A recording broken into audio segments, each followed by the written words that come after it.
ከዮንሳት ቴክ ዮናስ ነኝ። በዛሬው ቪዲዮ የማሳያችሁ ጂፓስ ምንም ፓወር አላመጣ ሲል ማለትም ስናበራው ምንም ከፊት ለፊት ዲስፕሌይ ማያረግ ከሆነ እንዲሁም ምንም አይነት ድምጽ ከሌለው እንዴት አድርገን ማስተካከል እንችላለን የሚለውን ነው ማሳያችሁ። በሳምንት 2 ቀናት የተለያዩ የጥገና ቪዲዮዎችን እንዲሁም የቴክኖሎጂ መረጃዎችን ማግኘት ትችላላችሁ። ሰብስክራይብ ያላደረጋችሁ ሰብስክራይብ በማድረግ ቤተሰብ እንሆናለን። ጂፓሱን መጀመሪያ እንፈተዋለን። ከዛ በኋላ የመጀመሪያ ስራችን የሚሆነው ምንድነው? ትራንስፎርመር ነው። ትራንስፎርመር ቼክ እናደርጋለን ማለት ነው። ትራንስፎርመሩ አውትፑት ካለው ኤሲ ላይ እናደርግና መልቲሜትራችንን ኤሲ ላይ እናደርጋለን።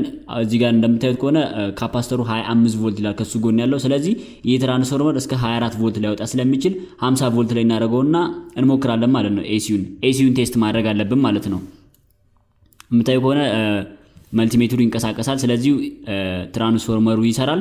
ስለዚህ ምንድነው ቦርዱ ላይ ችግር ያለው ማለት ነው። የመጀመሪያ ስራችሁ የሚሆነው ፊውዝ ቼክ ታደርጋላችሁ። ፊውዝ የምትለው ጥቁሩ ስዊቹ ጎን ያለው ነው። እሱን ቼክ ታደርጋላችሁ።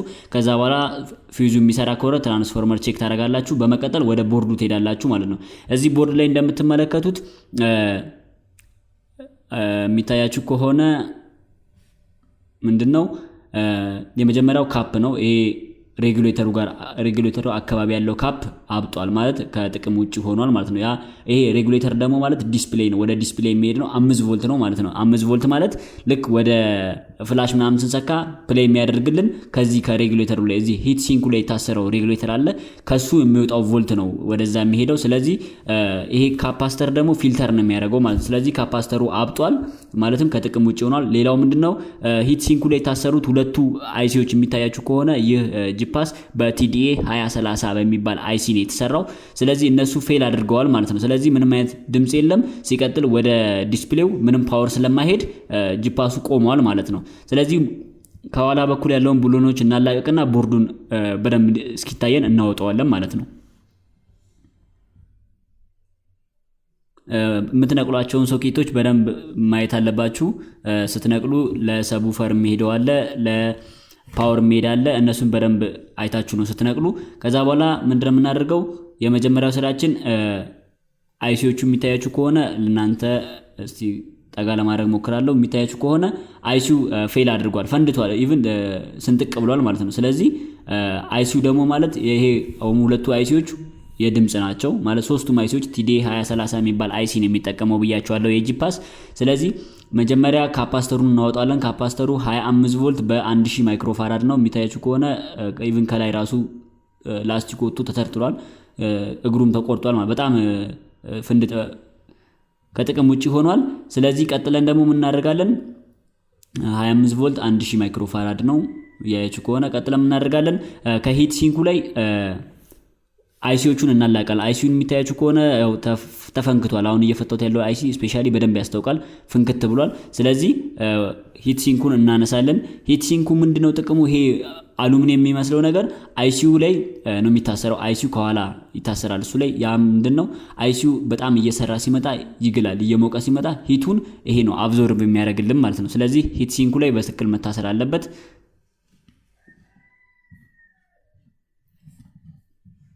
ከዛ በመቀጠል የቆየ ሶልደር ስለሆነ በካውያ ሞቅ እናደርጋቸውና አይሲዩን እናነሳለን ማለት ነው። እዚህ ጋር ስታነሱ እግሮቹ አንዱ ከአንዱ እግር ጋር ስትገጥሙ መገናኘት የለበትም። በጥንቃቄ ነው። መጀመሪያ አይታችሁ ገጥማችሁ ማታውቁ አይነት ሰዎች ከሆናችሁ መጀመሪያ ከማንሳታችሁ በፊት ወይ ስክሪን ፎቶ ታነሱትና ከዛ በኋላ መልሳችሁ ማንሳት ነው።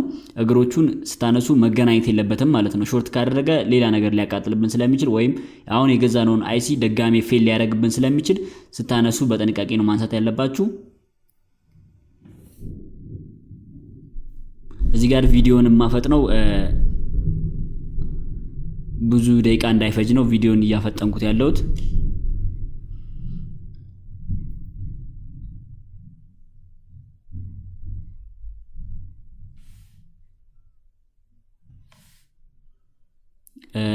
ብሩሽ ወይም ደግሞ ሊድ ሳከር አለ። እሱን ብትጠቀሙ ቪዲዮ ላይ እዚህ ላይ መጠቀም ስላላገኘው ነው። እሱን ብትጠቀሙ በቀላሉ ማንሳት ትችላላችሁ። ኦር ደግሞ በብሩሽም ሊሆን ይችላል። በካውያ ሞቅ ያደርጋችሁ በብሩሽ ስትጠርጉት ይነሳል ማለት ነው። ስለዚህ በቀላሉ አይሲዎቹን መንቀል ትችላላችሁ። አይሲው አሁን እዚህ ጋር ፍንድት ስላለ ስላስታወቀ ነው። ነገር ግን እንደዚህ ፍንድት ሳይል ኖርማል ምንም ሳይሰነጠቅ ሊቃጠልም ይችላል። ስለዚህ ያንን በምንድነው ቼክ የምናደርገው? በኮንቲኒቲ በመልቲሜትር ቼክ እናደርጋለን ማለት ነው። 5 እግር አለው አይሲዩ ነን ኢንቨርቲንግ ግራውንድ አውትፑት እና ፖዚቲቭ ናቸው። ቲዲኤ 2030 አይሲ መመልከት ትችላላችሁ። ይሄ አይሲ 20 ብር ነው የሚገዛው።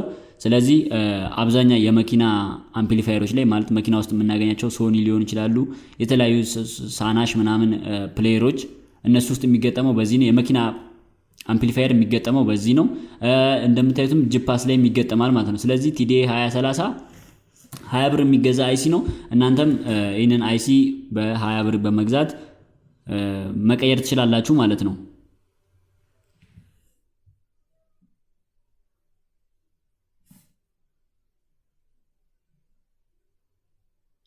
በቀጣይ በሌላ ቪዲዮ አገኛችኋለሁ።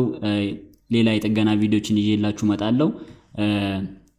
ሰብስክራይብ ያላደረጋችሁ ሰብስክራይብ በማድረግ ለቻናላችን ያላችሁን አስተያየት ኮሜንት ላይ በመስጠት እንዲሁም ጥያቄም ሊሆን ይችላል ላይክ በማድረግ ሼር በማድረግ አግዙን እላለሁ።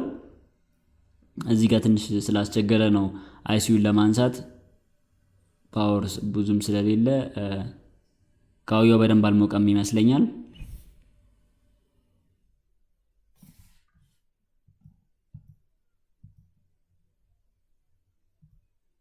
ኦኬ የሚታያችሁ ከሆነ አይሲዩ ተፈንክቷል።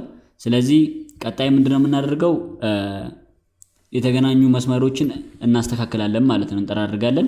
እዚህ ጋር አይሲዩ የምትመለከቱ ከሆነ ያው የነቀልናቸው ሶስቱን ነገሮች ማየት ይችላላችሁ። 20 ብር ናቸው ሶስቱም። ካፓሲተር 15 ብር ነው። 1000 ማይክሮፋራድ 35 ቮልት ወር 25 ቮልት መጠቀም ትችላላችሁ።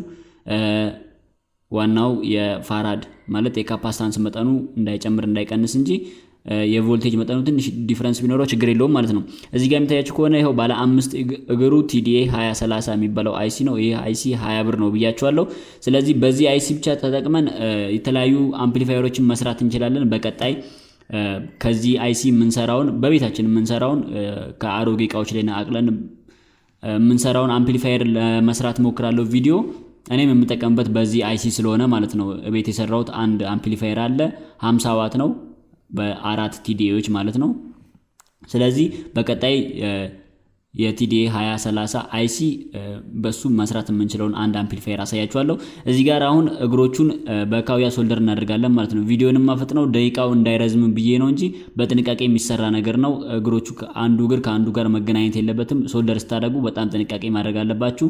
ሌላው ምንድነው ሂት ሲንክ ላይ ስናስርም በደንብ መገናኘቱ ማየት አለብን። ምክንያቱም አይሲዩ ሂት ሉዝ የሚያደርገው ወይም ሂት ሲንኩ ነው፣ ያ አሉሚኒየም የሚመስለው ብረቱ ነገር ነው ሂቱን አብዞርቭ የሚያደርግለት። ስለዚህ እሱ ላይ በደንብ መታሰር አለበት። እሱንም በደንብ ማወቅ አለባችሁ።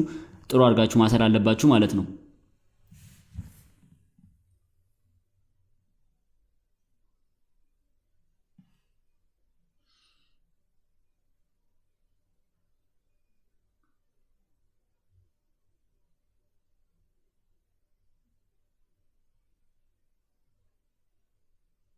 ኦኬ አይሲዎቹን ጨርሰናል። ስለዚህ ምንድነው የምናደርገው? ሂት ሲንክ እናስርበታለን ማለት ነው። ሂት ሲንኩን እናስራለን።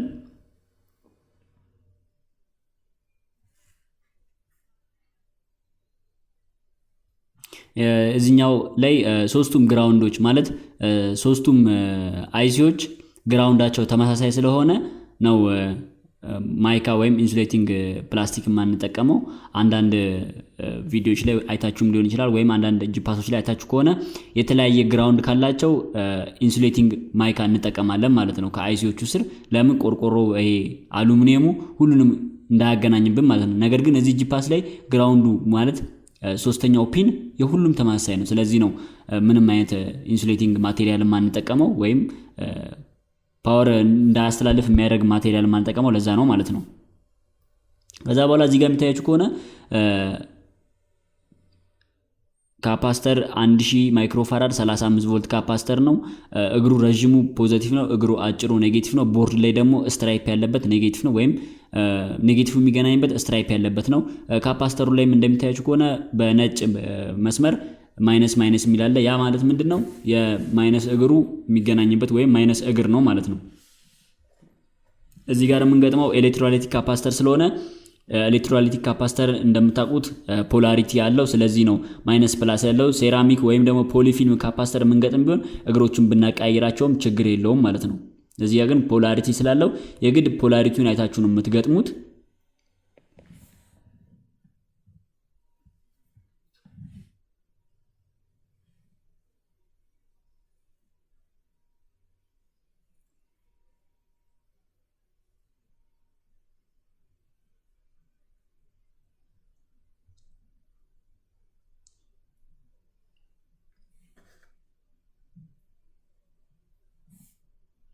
ከሬጉሌተሩ ጋር እንዳይነካካ ማለት ሬጉሌተሩ ላዩ ላይ ያለበት ሂትሲንክ ይሞቃል የጋለ ስለሚመጣ ሬጉሌተሩ ደግሞ 7805 የሚባል ሬጉሌተር ነው እዚህ ከካፓሲተሩ ጎን በሂትሲንኩ ላይ ታሰረው 7805 ማለት 5 ቮልት የሚያስወጣ ማለት ነው 78 ማለት የሬጉሌተሮች ኮድ ሲሆን 7808 ቢሆን አሁን 8 ቮልት የሚያስወጣ ነው 7805 ማለት 5 ቮልት ነው 7812 ቢል 12 ቮልት ነው ስለዚህ ወደ ፍላሽ የሚሄደው ዩኤስቢ ጋር ወደ ፍላሽ ወይ ሜሞሪ የምንሰካበት ቦታ ጋር ከዚህ ጋር ነው የሚሄደው ከዚህ ጋር የሚሄደው 5 ቮልት ነው ዩኤስቢም ለዛ ነው 5 ቮልት የኮምፒውተር ሊሆን ይችላል ኦር ደግሞ ኖርማል ፕሌየሮች ላይ የምታዩ ከሆነ እሱ ላይ ኬብል ሰክተን ሞባይላችን ቻርጅ ማድረግ እንችላለን ያ ምንድነው 5 ቮልት ነው እዛ ጋር ያለው ማለት ነው ስለዚህ ይሄ ሬጉሌተርም 7805 ይባላል 7805 ማለት 1 አምፔር 5 ቮልት የሚያስወጣ ሬጉሌተር ነው ማለት ነው ስለዚህ እሱም ሂት ሲንክ ላይ ነው መታሰር ያለበት አጠገቡ ያለው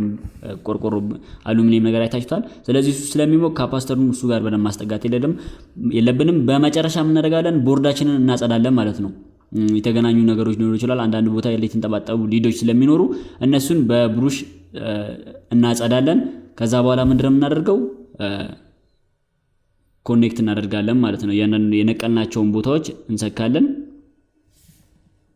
ቪዲዮ ረዘም እንዳይል ብዬ ነው እንደዚህ ማፈጥ ነው ስለዚህ በቀጣይ ደግሞ በሌላ ጥሩ የሆነ ቪዲዮ ሰርቼ ወደ እናንተ መጣለው ሰብስክራይብ ያላረጋችሁ ፕሊዝ ሰብስክራይብ ማድረጋችሁን እንዳትረሱ ለኛም ሞራል ነውና እናንተ ሰብስክራይብ ባረጋችሁ ቁጥር እኛም የተለያዩ የጥገና ቪዲዮችን ቲቪ ስማርት ስልኮችን አንዳንድ የሳተላይት መረጃዎችን እንዲሁም የቴክኖሎጂ መረጃዎችን ወደ እናንተ ማድረሳችንን እንቀጥላለን ከዛ በኋላ ምን እናደርጋለን እንገጥማለን ማለት ነው አሁን መጀመሪያ ላይ መሰካው የዲስፕሌይ ማለት ወደ ዲስፕሌይ የሚሄደው ኬብል ነው እሱን እንሰካለን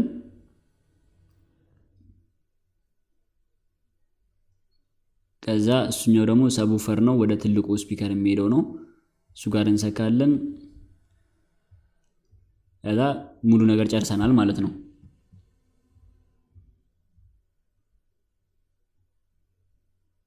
ፓወር ሰክተን ቼክ ማድረግ ነው የቀረን ማለት ነው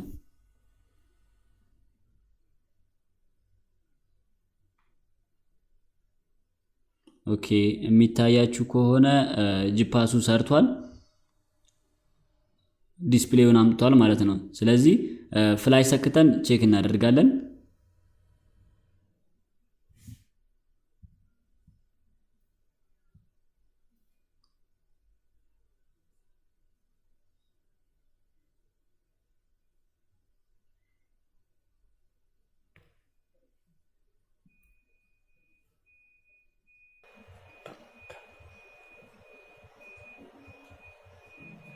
ያቺ ትንሿን እንትን ስፒከር ገጠመ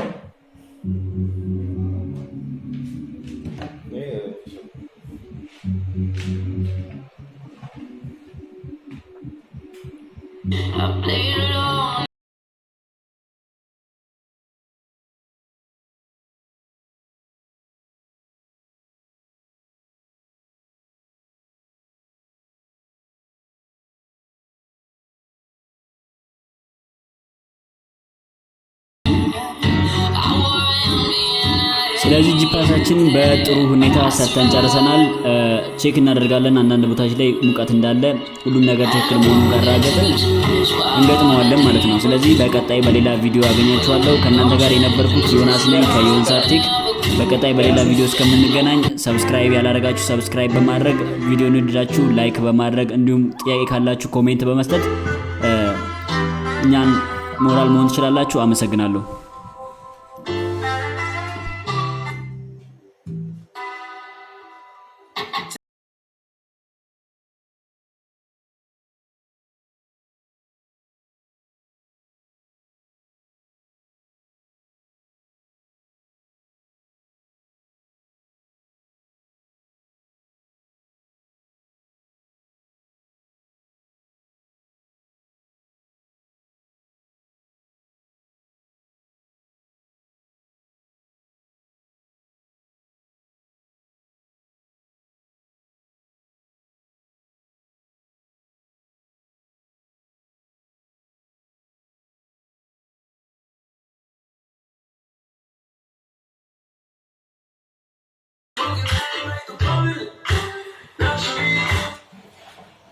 የኢትዮጵያ ስነ ልቦና